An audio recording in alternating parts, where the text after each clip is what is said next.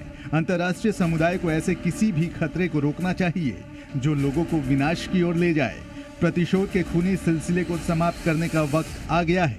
Israel की जवाबी कार्रवाई पर ना तो अमेरिका कुछ बोलने को तैयार है और अब तो ईरान की ओर से भी जवाब आया है कि वो किसी तरह की जवाबी कार्रवाई नहीं करेगा।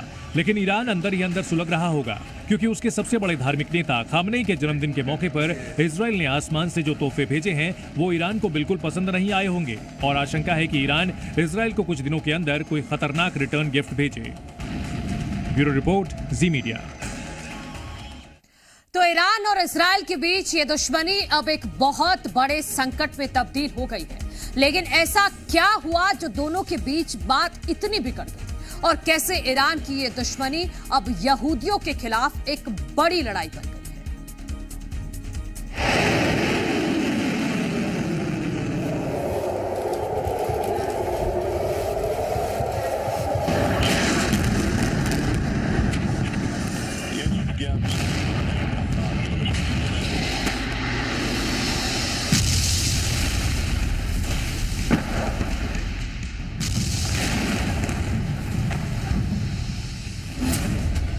एक तरफ है शिया बहुल मुस्लिम देश ईरान,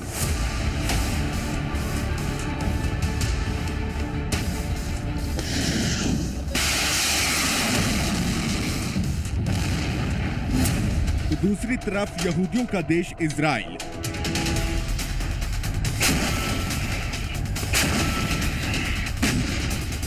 ईरान और इजराइल के बीच जो तनावपूर्ण हालात हैं, हालात इस कदर कि बड़ा युद्ध होने के आसार उठ खड़े हुए हैं। दोनों देश एक दूसरे की सीमा में जाकर हमला कर चुके हैं। लेकिन क्या ये लड़ाई ईरान वर्सेस इजराइल है या फिर असली जंग यहूदी वर्सेस मुस्लिम है?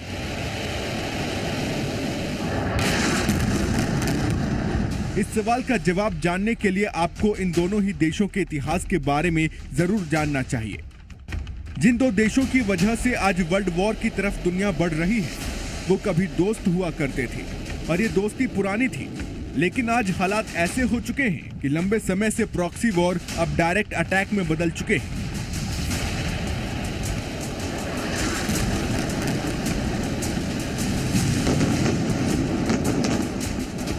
ईरान और इजराइल की दोस्ती की शुरुआत 1948 में उस वक्त हुई थी जब मिडिल ईस्ट में फिलिस्तीन की जगह पर इजराइल नाम से एक नया यहूदी देश बना।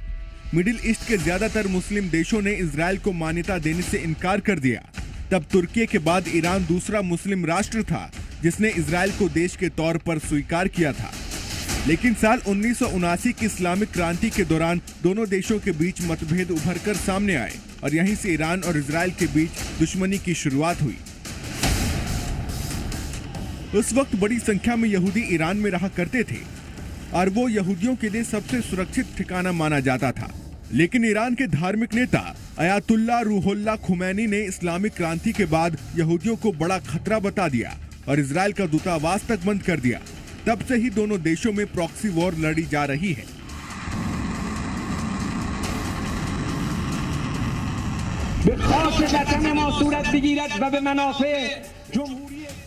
दुश्मनी की हालत यह है कि ईरान की सेना का अहम हिस्सा IRGC इजराइल को खत्म करने और यहूदियों के खिलाफ जिहाद छेड़ने की बात करते हैं और इजराइल के प्रति यही नफरत ईरान को यहां तक ले आई है।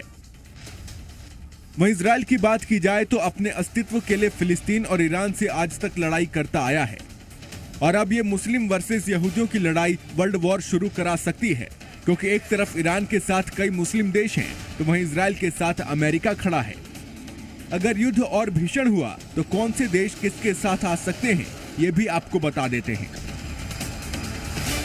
इजराइल को जहां अमेरिका, ब्रिटेन समेत पश्चिमी देशों का साथ मिल सकता है, तो वहीं ईरान के साथ सीरिया, लेबनान, तुर्की, कतर, जॉर्डन भी आ सकते हैं। इसके अलावा रूस, जो कि सीरिया और इराक के संघर्ष के दौरान ईरान के साथ रहा, वो भी युद्ध में ईरान की मदद कर सकता है। जॉर्डन और सऊदी अरब ने भले ही इजराइल पर जा रही मिसाइलों को रास्ते में मार गिराया था, लेकिन उन्होंने साफ कर दिया था कि वो ईरान के साथ खड़े हैं। इसका मतलब यह हुआ कि पहले से ही हमास के साथ युद्ध लड़ रहे इजराइल को एक ही साथ दो मोर्चों पर बड़ी लड़ाई लड़नी होगी, जो कि पूरे वेस्ट एशिया के लिए एक बड़ा खतरा बनकर खड़ी है। ब्यूरो रिपोर्ट, जी मीडिया।